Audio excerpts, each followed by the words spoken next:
Graças e paz, irmãos. Amém. Hoje, com a graça do nosso Senhor Jesus Cristo, nós iniciamos uma nova série de pregações, de mensagens. Agora, no livro do profeta Oséias, quero convidar a todos a abrirem a palavra de Deus em Oséias, capítulo 1.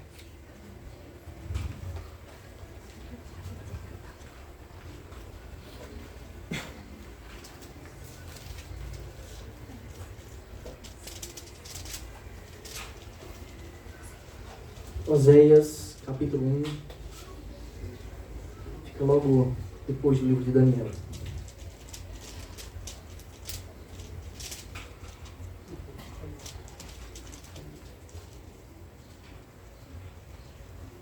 Todos encontraram?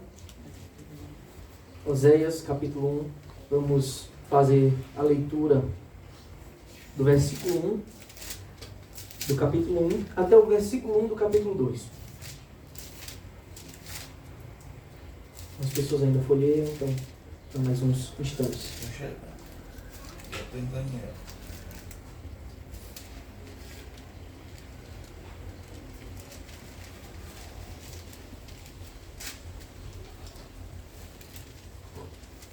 Amém, irmãos? A palavra do Senhor que foi dirigida a Oséias, filho de Beeri, nos dias de Uzias, Jotão, Acaz e Ezequias, reis de Judá, e nos dias de Jeroboão, filho de Joás, rei de Israel. Quando pela primeira vez o Senhor falou por meio de Oséias, o Senhor lhe disse: vá e case com uma prostituta, e tenha com ela filhos de uma prostituta, porque a terra se prostituiu, desviando-se do Senhor. Então Oséias foi e casou com Gomer, filha de Diblaim, que ficou grávida, e lhe deu um filho. E o Senhor disse a Oséias: ponha nele o nome de Jezriel, porque daqui a pouco castigarei a casa de Jeú por causa do sangue derramado em Jezreel. Vou acabar com o reino da casa de Israel. Naquele dia quebrarei o arco de Israel no vale de Jezreel. Gomer ficou grávida outra vez e deu à luz um filho, uma filha. Então o Senhor disse a Oséias: ponha nela o nome de Lo-Ruamá, porque não voltarei a ter compaixão da casa de Israel, para lhe perdoar. Porém, da casa de Judá eu terei compaixão, e o salvarei pelo Senhor, seu Deus, porque não salvarei pelo arco, nem pela espada, nem pela guerra, nem pelos cavalos, nem pelos cavaleiros. Depois de ter desmamado Lo-Ruamá, Gomer ficou grávida mais uma vez e deu à luz um filho. E o Senhor disse: ponha nele o nome de Lo-Ami, porque vocês não são o meu povo, nem eu serei o seu Deus. Todavia, o número dos filhos de Israel será como a areia do mar, que não se pode medir nem contar. E acontecerá que, no lugar em que lhes foi dito: vocês não são o meu povo, ali mesmo se dirá a eles: vocês são filhos de Deus vivo.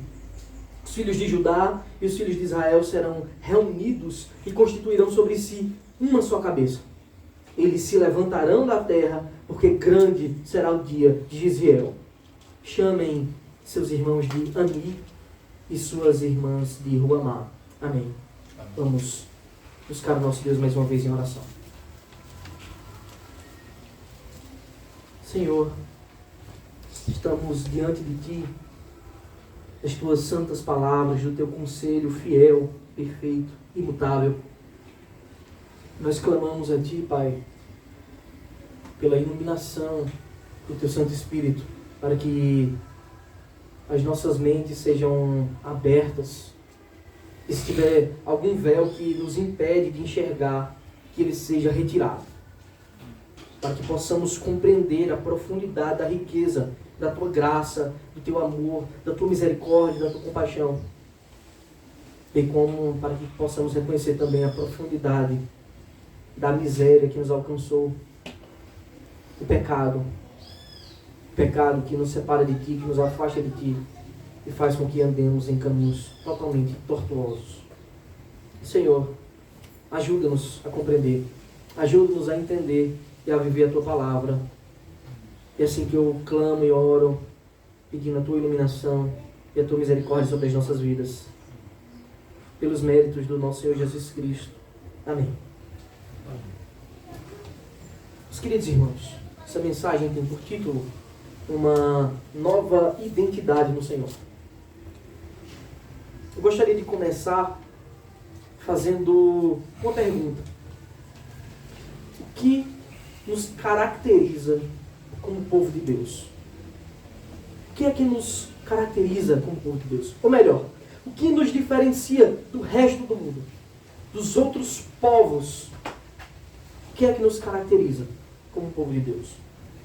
Quando as pessoas olham para nós, quando o Senhor olha para nós, qual a diferença que apresentamos para aqueles que não conhecem o Senhor?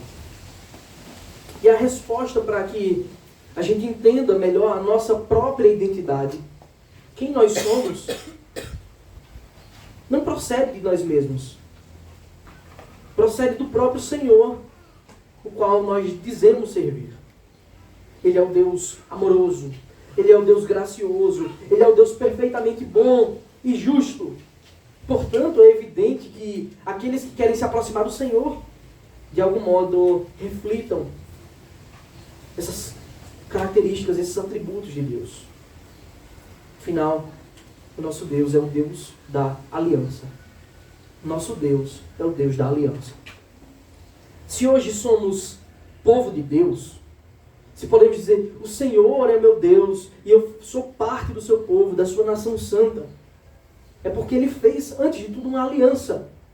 O Senhor mesmo procurou Abraão, dizendo que faria dele uma grande nação, dizendo que a sua descendência seria tão numerosa quanto as estrelas do céu. E ele diz, olha para o céu e começa a contar, se é que você pode. E o Senhor disse, Abraão, em ti serão benditas todas as famílias da terra. Essas são as palavras da aliança abraâmica. Palavras que certamente nos incluem no meio dela. Abraão recebeu aquela promessa. Recebeu também a promessa de gerar um descendente, Isaque. E ele creu no Senhor. E a Escritura nos diz, ele creu no Senhor. E isso lhe foi imputado para a justiça. Estas coisas, elas foram escritas, meu querido irmão, desde o começo, para nos ensinar o caráter santo do Senhor, do nosso Deus, e também o que Ele requer de nós. O que é que Deus requer de nós? O Senhor, Ele se relaciona com o seu povo. Ele mesmo foi atrás de Abraão, e Ele busca cada um de nós para pertencermos a Ele. Ele se relaciona com o seu povo por meio tão somente da sua graça. Ou seja, pelo seu favor. É um favor que Deus nos faz. Um favor que não pode ser comprado. Que é incalculável e que é perfeito.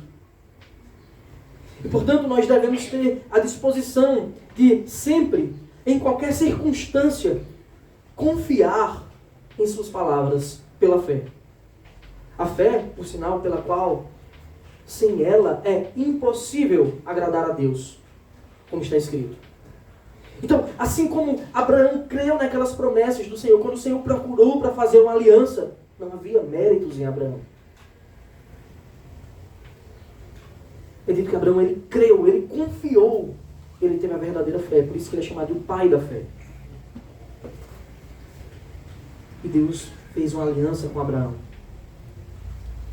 Essa talvez seja uma das coisas que mais nos caracteriza como povo de Deus. O povo de Deus é aquele que possui a fé. Não qualquer fé, mas a fé verdadeira. A confiança completa na fidelidade do Deus que não pode mentir. Do Deus que é santo, que é bom, que é gracioso, que é justo, que é amoroso. Aquele Deus, o nosso Deus. Foi por meio de Abraão que o Senhor separou um povo para si, para fazer dele um povo exclusivamente seu. Diferenciando de todas as nações da terra. O Senhor realizou grandes sinais no meio de Israel. O Senhor os tirou com mão poderosa do Egito e os levou para a terra prometida que mana leite e mel. Guiou o povo pelo deserto, protegeu todos os perigos que se pode imaginar. Senhor realizou grandes sinais e fez de Israel uma grande nação. E hoje nós estamos diante do livro do profeta Oséias. Mas por que Oséias foi levantado? Oséias, ele foi levantado por Deus para anunciar, para deixar bem claro para todos os homens uma história que começou muito bem, mas terminou muito mal. Aqueles que outrora eram povo de Deus, que tinham recebido tantas bênçãos do Senhor, eles simplesmente desprezaram a aliança de Deus. Chegou um momento em que eles apostataram e seguiram os seus próprios caminhos. Eles ouviram o conselho do Senhor e pensaram: eu sei de um conselho melhor. O que vem na minha mente é melhor. E eles decidiram andar errantes pelos seus próprios caminhos e se desviaram totalmente do Senhor.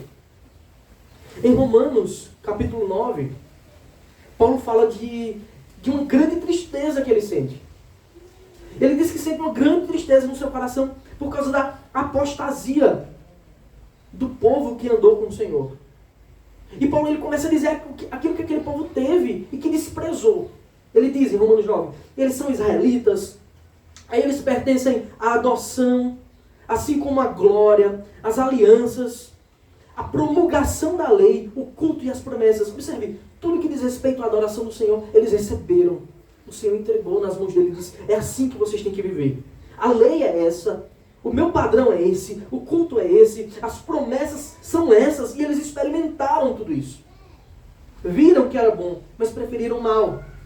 E Paulo diz mais, no versículo 5 de Romanos 9, ele diz: deles são os patriarcas, e também deles descende o próprio Cristo, segundo a carne, o qual é sobre todos, Deus bendito, para sempre, amém. Eles tiveram tudo isso. Eles tiveram toda a iluminação do Senhor. Por isso que Paulo escreve em Romanos 9, não pensem que a palavra de Deus falhou, mas é para que o propósito da eleição permaneça firme. Os israelitas, eles foram amados, eles foram cuidados por Deus, mas eles cobiçaram o que as outras nações tinham. Eles olharam para as nações vizinhas, os assírios, os egípcios, e decidiram andar nos seus próprios caminhos. Aquelas nações que o Senhor disse: olha, não se misture com eles. Os israelitas decidiram fazer justamente isso. Foi num momento de densas trevas em Israel, que nós chamamos de Reino do Norte, Israel.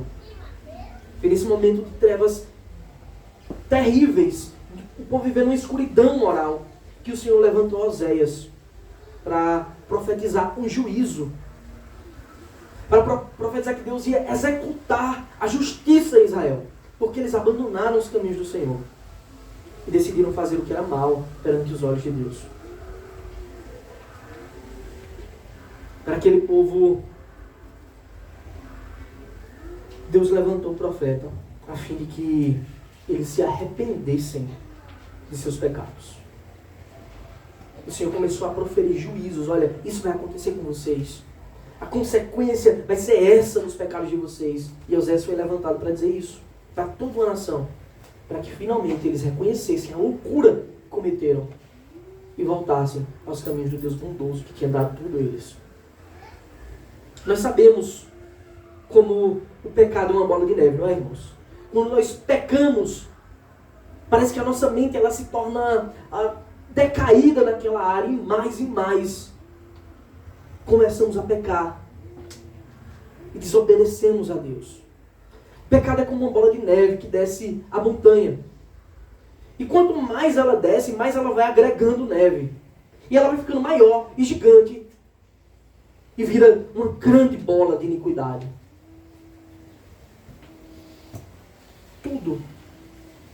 Toda essa queda no qual Israel passou o reino do norte, começou com a divisão do reino. O povo de Deus se dividiu. Nós sabemos como os patriarcas eram 12 tribos. Eles receberam terras e um rei. Primeiro Saul, depois o reino foi entregue a Davi. Davi para o seu filho Salomão. Mas quando o reino foi dado a Roboão, o filho de Salomão, o neto de Davi, ele falou palavras insensatas diante do povo. Ele procurou conselhos dos mais jovens e disse que ia castigar mais o povo nos trabalhos forçados. Isso fez com que um homem perverso, chamado Jeroboão, até o nome é parecido, provocasse uma cisma. Ele criou uma rebelião em Israel e dividiu o reino de Deus, o povo de Deus, em dois reinos. Um ficou sendo chamado de Reino do Norte, ou Israel, que são as 10 tribos que Jeroboão causou uma rebelião e levou para o norte. E o outro reino, que era o original, digamos assim, o Reino do Sul, ficou sendo chamado de Judá, porque tinha apenas 2 tribos, Judá e Benjamim. E de Judá nós sabemos que Judá era a tribo real, onde os reis seguiam por sequência. Agora, um reino dividido, o povo com grande inimizade, coisas perversas têm acontecido. O Senhor não tinha criado 2 povos, tinha levantado um povo para governar. Como eu disse, o pecado é uma bola de neve terrível. Convido você a abrir sua Bíblia no primeiro livro de Reis, dos Reis, capítulo 12. Primeiro livro dos Reis, capítulo 12.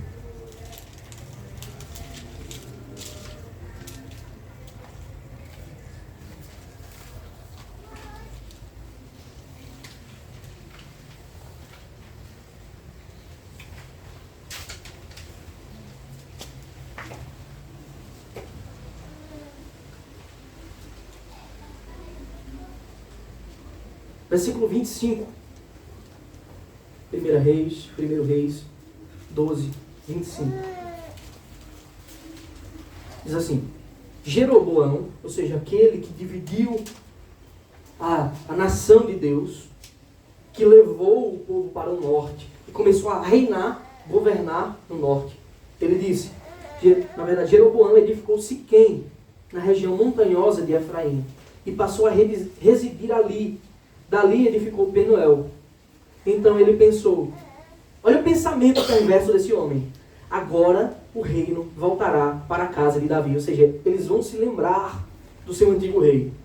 Se o povo subir para fazer sacrifícios na casa do Senhor, em Jerusalém, o coração deles se voltará para o Senhor deles. Para Roboão, o rei de Judá. Eles me matarão e voltarão para ele, para o rei de Judá. Olha o pensamento dele. Quando chegar os dias que o Senhor ordenou para que o povo fosse para Jerusalém, onde estava o templo, para sacrificar a Páscoa, para comemorar a festa dos tabernáculos, quando chegar aquele dia, eles vão lembrar que o Senhor separou aquele lugar para isso. Aquele era o lugar do sacrifício, o lugar da adoração pública. Esse povo vai lembrar, vai me abandonar, eu vou ficar sem reino. E como eu causei a rebelião, vai ser pior, eles ainda vão vir me matar. Olha o que ele diz, versículo 28. Por isso, depois de se aconselhar, o rei fez 2 bezerros de ouro e disse ao povo, basta de subir a Jerusalém. Ou seja, vocês não vão mais para Jerusalém. Eis aqui os seus deuses, ó Israel, que tiraram vocês da terra do Egito. Observe o tamanho da blasfêmia. Eles atribuíram toda a obra de Deus no resgate, enviando seu servo Moisés para bezerros de ouro, para que eles não subissem. E é dito mais, ele pôs um em Dan, e outro, um em Betel e outro em Dan. E isso se tornou em pecado, pois o povo ia até Dan, cada um para adorar o bezerro. Jeroboão fez também santuários nos lugares altos. E dentre o povo constituiu sacerdotes que não eram dos filhos de Levi. Olha a perversão. O Senhor disse que os sacerdotes teriam sempre que ser da tribo de Levi. Agora ele começou a constituir sacerdotes de outras tribos. Ele abandonou o Senhor e fez com que Israel abandonasse também. Instituiu uma festa no 8º mês, no dia 15º do mês, igual à festa que se realizava em Judá. e ofereceu sacrifícios no altar. Fez o mesmo em Betel e ofereceu sacrifícios aos bezerros que havia feito. Também em Betel estabeleceu sacerdotes que serviam nos lugares altos que havia construído. No 15º dia do 8º mês, escolhido a seu bel prazer, ele subiu ao altar que havia construído em Betel e ordenou uma festa para os filhos de Israel. Subiu para queimar incenso. Olha o tamanho da loucura que esse homem promoveu no meio do povo de Deus. E o povo ouviu a voz do seu novo rei, porque era um povo rebelde. Eles se rebelaram contra o Senhor e fizeram assim como está escrito. Assim, meus irmãos, a idolatria ela foi instituída em Israel por muitas gerações. O povo de Deus andou corrompido, cultuando deuses estranhos e se unindo a povos estrangeiros, inimigos, povos que sempre foram inimigos de Israel. É nesse período que surge a adoração em Samaria. E os irmãos devem lembrar como os judeus eram rivais dos samaritanos, porque era um povo mestiço. Porque o Senhor tinha dito, olha, você deve cultuar aqui em Jerusalém. E eles adoravam lá em Samaria. E você deve lembrar bem da história da mulher samaritana, que faz essa pergunta a Jesus, afinal, onde é que eu devo cultuar? Vocês que são judeus dizem que é em Jerusalém. Nós dizemos que é em Samaria. Quem está certo? O povo de Israel vivia um sincretismo, uma mistura de religiões. Eles perderam todas as marcas da aliança. Eles perderam a fé, a confiança no Deus da aliança. Eles abandonaram a graça, o favor de Deus. Eles esqueceram do Deus amoroso que os tirou com a mão poderosa da terra do Egito. Eles fizeram tudo contrário à palavra de Deus. Não havia santidade, não havia obediência, não havia fé naquele povo mais. É aí que o Senhor levanta Oséias.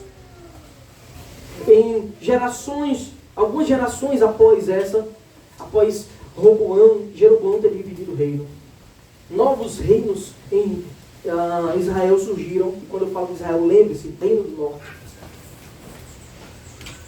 O Senhor levanta Oséias para profetizar para um povo totalmente corrompido pelo pecado.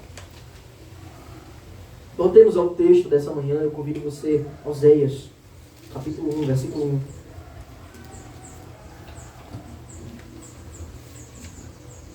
Está escrito a palavra do Senhor, que foi dirigida a Oséias, filho de Beeri, nos dias de Uzias, Jotão, Acás e Ezequias, reis de Judá. Esses reinavam em Judá, enquanto Oséias profetizava, enquanto o ministério de Oséias estava ativo.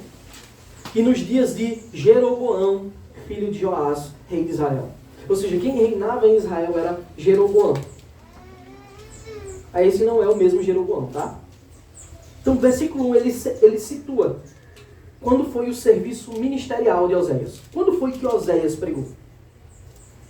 Isso é mais ou menos uns 700 anos antes de Jesus vir. 700 anos antes de Cristo, durante o reinado de Jeroboão. Não foi o Jeroboão que gerou a cisma. Esse é o Jeroboão II, que também não era filho dele, mas levava o mesmo nome. Esse Jeroboão não dividiu o reino, mas ele andou nos mesmos caminhos de devassidão, de perversão, de pecado do primeiro Jeroboão. A sua iniquidade permaneceu.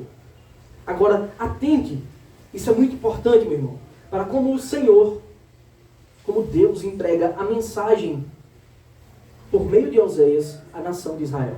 O Senhor tinha uma mensagem para entregar a Israel. E ele usa o profeta Oséias. Mas ele não usa de qualquer jeito. Observe. Versículo 2. Quando pela primeira vez o Senhor falou por meio de Oséias, o Senhor lhe disse: vá e case com uma prostituta, e tenha com ela filhos de uma prostituta, porque a terra se prostituiu, desviando-se do Senhor. Olha que coisa pesada. Para um povo com uma vida totalmente escandalosa, cheia de adultérios, cheia de perversão, e nós vamos ver mais na frente como eles eram corrompidos. O Senhor entrega também uma mensagem escandalosa, para que eles pudessem ter a sua atenção chamada, chacoalhada. O que poderia chamar a atenção de um povo tão perverso, que adorava deuses estranhos, que chegava até a sacrificar pessoas a esses deuses. Então, temos aqui a ordem de Deus para Oséias. Vá e case com uma prostituta. Tenha com ela filhos de uma prostituta. Esse é o ministério profético. Os profetas, eles foram levantados não só para pregar a mensagem, eles foram levantados para viver a mensagem. A sua vida passaria a ser uma parábola da mensagem. Eu, com todo respeito, discordo da visão do reformador Calvino. Ele diz que Deus apenas deu visões para que Oséias explicasse ao povo essa parábola. Mas não é isso que o texto diz. O texto nos mostra que Oséias foi e obedeceu à voz de Deus, se relacionando de fato com a mulher e prostituições. Mas por que Oséias devia se casar com uma mulher assim? O que é que o texto nos diz? O Senhor explica por que Oséias tinha que casar com uma mulher assim. No final do versículo 2 está escrito: porque a terra se prostituiu, desviando-se do Senhor. Agora, Oséias seria uma parábola viva. A vida de Oséias seria o espelho do relacionamento daquele povo com Deus. Toda a sua vida agora estaria repleta de um significado especial. A começar pelo seu nome. O seu nome vem do mesmo verbo que é salvar ou salvação. A palavra, daí que vem a palavra salvação. É o mesmo verbo que dá origem ao nome Josué e ao nome Jesus. Oséias vem do verbo salvar. E Oséias agora foi chamado para se relacionar com um povo adúltero. Um povo de adultérios. Um povo que traiu o Senhor. Vejamos, os versículos 3 a 5 diz: então Oséias foi e casou com Gomer, filha de Diblaim, que ficou grávida e lhe deu um filho. Observe, Gomer se casou com Oséias e lhe deu um filho. E o Senhor disse a Oséias: ponha nele o nome de Jezreel, porque daqui a pouco castigarei a casa de Jeú, por causa do sangue derramado em Jezreel. Vou acabar com o reino da casa de Israel. Naquele dia quebrarei o arco de Israel no vale de Jezreel. Nós temos o primeiro casamento de Oséias. Ele obedeceu ao Senhor. Ele casou com uma mulher promíscua. E o seu nome, Gomer, é extremamente sugestivo. O seu nome significa completa. Inclusive, Gomer vira uma unidade de medida. E ela representava a nação de Israel. O casamento de Oséias agora era um espelho vivo. Oséias representando o Senhor que salva. Gomer, que era completa. Mas ela não se contentou com tudo o que tinha. E procurou outras nações. Era um povo completo com o Senhor, o seu Salvador. Mas simplesmente eles cobiçaram. Eles quebraram o 10º mandamento. Eles olharam para as nações e quiseram ter o que eles tinham. Eles quiseram abandonar o Senhor. Era um povo completo, mas abandonou aquele que tinha levado tudo. Mas mesmo sendo uma nação que tinha tudo, mesmo tendo as alianças, as promessas, a lei, tudo que o apóstolo Paulo fala em Romanos 9, eles preferiram viver nos seus próprios caminhos. Eles queriam as armas das nações vizinhas. Eles esqueceram que o seu Deus era o Senhor dos exércitos, já tinha dado muitas vitórias. Eles queriam as armas das nações vizinhas. Os cavalos de guerra, os carros, o luxo, as prostituições. E Gomer deu um filho a Oséias. É dito que ela deu um filho a Oséias. Esse era um filho legítimo. Ela deu a Oséias um filho. E o Senhor mandou pôr o nome dele de Jezreel. É por meio do filho de Oséias que o Senhor anuncia o juízo contra aquele que outrora foi povo de Deus. Como é que Deus anuncia o juízo que vai julgar aquela nação? É por meio do filho de Oséias. Observe como a palavra Gisviel parece muito com a palavra Israel. A pronúncia é muito parecida. Gisviel, Israel. Mas Gisviel não é Israel. O Senhor estava dizendo, vocês não são mais o Israel que eu escolhi. E é por isso que eu vou julgar vocês. Vocês abandonaram a minha aliança. Eu fiz uma aliança e vocês abandonaram. E Gisviel, o significado é Deus espalha. Anunciando assim já, desde o começo, a natureza do juízo que viria sobre aquele povo. Aquele povo seria espalhado, disperso. E anos depois eles seriam exilados pelos assírios. Dispersos, misturados, perderiam a sua identidade. E seria um povo misto. Povo corrompido, a ponto do judeu, o pessoal do Reino do Sul, não querer relações algumas. Na verdade, viraram inimigos, porque eles tinham abandonado a pureza de Deus. E o Senhor diz, olha, eu vou castigar a casa de Jeú. O que significa isso? Jeroboão II, esse que reina quando Oséias está pregando essa mensagem, ele foi o quarto rei dessa dinastia, da dinastia que Jeú iniciou em Israel. Existiram outras dinastias antes. Jeú foi levantado por Deus tempos antes, 4 gerações antes, para pôr fim na dinastia de um dos piores reis que já pisaram na terra de Israel, do rei Acabe. Lembra? O esposo de Jezabel, aquela mulher terrível. Ele havia feito coisas horrendas em Israel. Ele realizou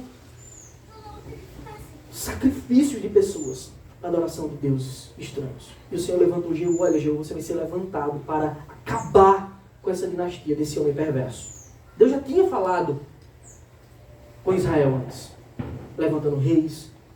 Você pode ver isso no livro de Crônicas, no livro de Reis. E o Senhor levantou Jeú para acabar, para matar os profetas de Baal. Só que, depois de Jeú ter realizado grande matança no vale de Gisviel, que é um lugar, matou os profetas de Baal, os ímpios que corrompiam a adoração a Deus em Israel. Os seus descendentes voltaram a se contaminar com os mesmos deuses. Como se Deus está dizendo, eu levantei Jeú para purificar a minha terra. Mas vocês que são filhos dele fizeram a mesma coisa, ou até pior do que os que fizeram antes. Por isso eu vou castigar a casa de Jeú. Quando ele fala da casa de Jeú, está falando de todo o reino que se segue depois de Jeú.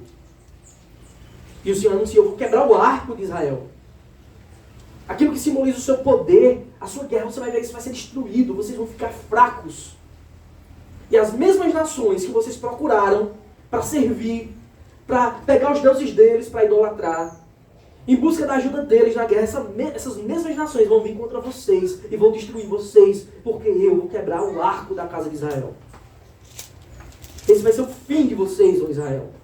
Na verdade, esse vai ser o fim de vocês, Gisviel, porque vocês não são Israel. E o texto continua.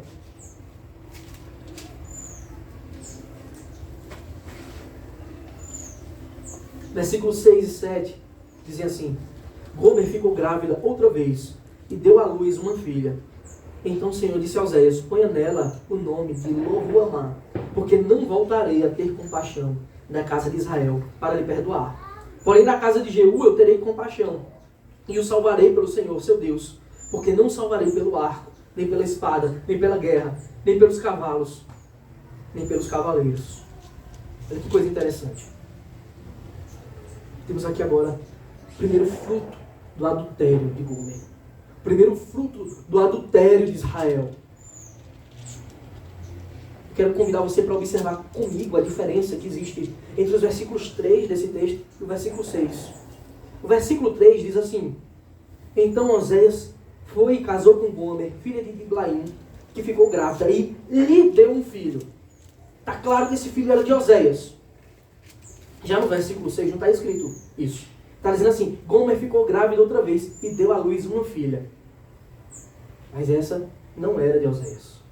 Não era de Oséias, como ela havia dado de Israel a Oséias.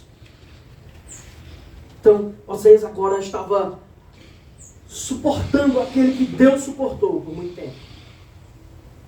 Deus tinha se relacionado com o povo, que era adúltero. Deus permaneceu fiel, mas o povo adulterou. Oséias permanecia fiel, e sua esposa o traía e adulterava. Gomer deu à luz uma filha. E o Senhor disse, olha, essa filha bastarda, e todos sabiam, porque a mensagem era viva, ela vai ter um novo nome. Diga a ela, diga a sua esposa que o nome da sua filha agora vai ser Lo-Ruhamá. O que significa isso? Significa desfavorecida, ou não favorecida. Esse Lo é um não favorecida. Aquele povo bastardo, que não era mais Israel, pelo contrário, era Gisrael. Era um povo espalhado, disperso. Não teria mais o favor de Deus. Ou seja, a graça de Deus. Vocês, o fruto do seu adultério é desgraça. Vocês não são mais agraciados. Vocês não são mais o meu Israel que eu tanto amei. Por outro lado, Deus afirma o seu amor, a sua salvação para o outro reino. E Oséias profere aquelas palavras. Versículo 7.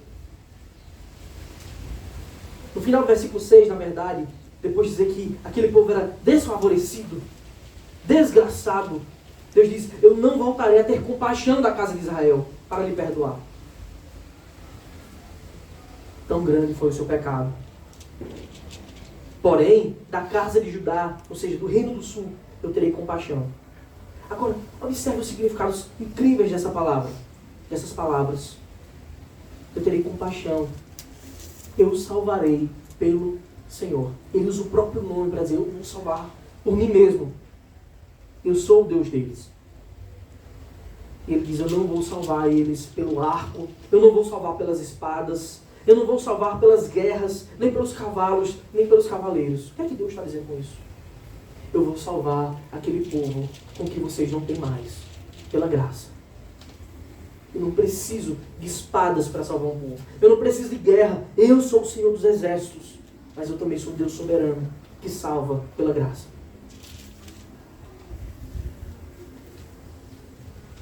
E Oséias está anunciando, por meio da sua vida, o juízo ao povo. Primeiro Gisrael, agora Lo-Ruhamá. E o texto continua, versículos 8 e 9. Acompanhe comigo. Depois de ter desmamado Lo-Ruhamá, ou seja, desfavorecida, Gomer ficou grávida mais uma vez e deu à luz um filho. Observe, não era um filho de Oséias. É mais um filho de prostituições. É mais um filho de adultérios. E o Senhor disse, ponha nele o nome de Lo-Ami, porque vocês não são o meu povo, nem eu serei o seu Deus. E Lo-Ami, meus irmãos, significa literalmente isso. Não meu povo. Vocês não são meu povo. Fruto desse relacionamento não é de fidelidade. Eu permaneci fiel, mas vocês se misturaram e vocês não são mais o Israel que eu tirei da terra do Egito. O Israel que eu separei, que eu preservei, que eu purifiquei. Esse é o fruto final, meus irmãos, da cobiça, da idolatria, da apostasia.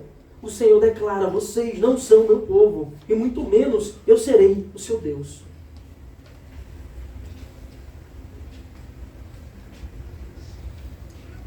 Lembra que eu comecei perguntando o que nos caracteriza como povo de Deus? Essa foi a minha primeira pergunta. Assim que eu iniciei a mensagem. O que nos caracteriza como povo de Deus?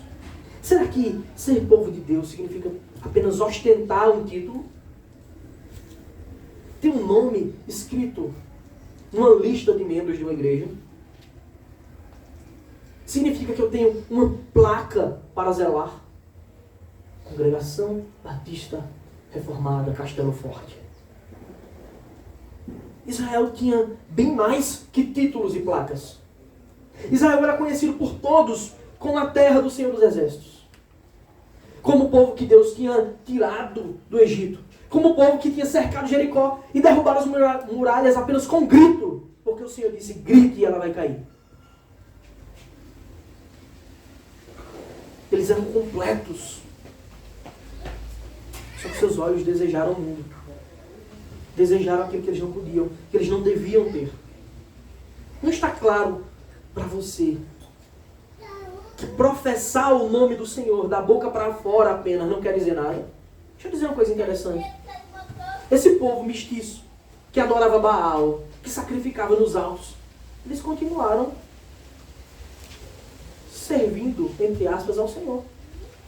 Eles continuaram sacrificando a Deus, ao Deus de Israel. Só que o Senhor já tinha desprezado eles. Adoração da boca para fora, sem vida, sem fé real, não significa nada. Eles continuaram cultuando a Deus, porém eles dividiam a glória do Senhor, porque eles foram desobedientes. E não é fato, meu querido irmão, que se nós agirmos com a mesma disposição daquela nação que Deus amou a princípio, que tirou eles da terra do Egito, não é um fato que a gente também vai ser desprezado se a gente simplesmente abandonar. Não é isso que Deus fala para a igreja de Éfeso. Em Apocalipse, olha, vocês perderam o primeiro amor. E se vocês não retornarem, eu removerei o candelabro de vocês. Vocês vão deixar de ser igreja. Esse é o sinal de apostasia. Mas hoje, a graça de Deus, ela bate na sua porta. Ela diz para você, tome uma decisão séria de abraçar o Deus da aliança. De abraçar a aliança do Senhor. Oséias não foi levantado para falar de já era. Você acha que Deus levantou Oséias para dizer apenas já era para vocês? O Senhor levantou Oséias para pregar essa mensagem escandalosa, porque Ele é um Deus bom e misericordioso. Ele queria ver o povo arrependido dos seus pecados. Ele queria ver o povo retornar para debaixo das suas asas. O Senhor levantou Oséias para dar uma chance para aquele povo. E você recebe mais uma chance hoje de servir a Deus. De voltar para os santos caminhos do Senhor. É por isso que depois de revelar o tamanho da perdição do reino do norte, de Israel, o tamanho da perdição daquele povo, o Senhor proclama novamente a sua aliança. Tudo começou dizendo também que o Senhor levantou Abraão e fez uma aliança com ele. E essa aliança agora ela é trazida à tona por Deus. Depois de apresentar o tamanho do pecado daquele povo, Deus diz, olha, o que para o homem é impossível, para Deus é totalmente possível. Não existe impossível para mim. Eu posso salvar. O meu perdão e a minha graça não tem fim. E o Senhor relembra a beleza, a glória da sua aliança. Há uma chance para você também. Largue a hipocrisia, largue a cobiça das coisas do mundo, os prazeres transitórios do pecado. Ouça o decreto chamado da aliança que o Senhor oferece a você, como ofereceu àquele povo totalmente perdido. Ele diz, versículos 10 e 11, todavia, o número dos filhos de Israel será como a areia do mar, que não se pode medir nem contar. Foi isso que ele disse a Abraão, quando fez uma aliança com Abraão. Olha para as estrelas e conta. Olha para a areia do mar e veja que é incontável. Assim será a tua descendência. E diz mais, e acontecerá que no lugar em que lhes foi dito, vocês não são meu povo, ali mesmo se dirá a eles, vocês são filhos do Deus vivo. Nós, gentios, carregávamos esse estigma. Nós não éramos o povo de Deus. Mas agora sim, a salvação nos alcançou. E nós podemos dizer, somos filhos de Deus vivo. Somos o povo do seu pastoreio. Somos a sua herança, a sua nação santa. Nós somos chamados para ser povo de Deus. Você é chamado para ser povo de Deus. para ser uma daquelas estrelas ou daqueles grãos de areia que não podem ser contados nem medidos. O Senhor novamente proclama as palavras da aliança por meio de Oséias. Versículo 11: os filhos de Judá e os filhos de Israel serão reunidos e constituirão sobre si uma só cabeça. E Deus relembra, esse povo será reunido. Eles levantarão da terra, porque grande será o dia de Gisiel. E agora Gisiel ganha outra conotação. Significa, agora, Gisiel significa o Senhor planta, semeia Israel para si. Grande será o dia de Gisiel. O Senhor planta Israel para si. As Escrituras nos ensinam, Romanos 9, 8. O mesmo texto que Paulo, quando fala que aquele povo tinha tudo.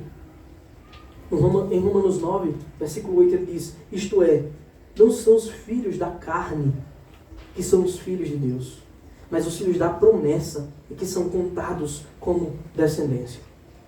Quem são todos esses que não podem ser contados nem medidos? Será que era a descendência natural? Não. É a descendência da promessa. Aqueles que, pela fé, seguem as pisadas de Abraão. Em Gálatas 3,7, Paulo diz: saibam, portanto, que os que têm fé é que são filhos de Abraão. E se nós temos, de fato, somos incluídos nessa aliança. Portanto, devemos viver no padrão daquela aliança, no santo padrão da aliança de Deus. Agora, todo aquele que tem fé passa a ser povo de Deus. Em Efésios aprendemos que na cruz o Senhor Jesus fez de ambos, judeus e gentios, um só povo. Foi por amor que fomos feitos povo de Deus. E nós devemos crer nisso, pela fé, sem vacilar. Devemos crer, sem vacilar, que na cruz, quando o Senhor nos amou com amor infinito, Ele estava quebrando uma barreira de inimizade, fazendo um povo exclusivamente seu, o verdadeiro Israel. Não a nação dividida e rebelde. Não a nação que tem reinos terrenos, mas Israel celestial, com o rei celestial, que viverá para todo sempre, que é puro, que é santo, que é perfeito.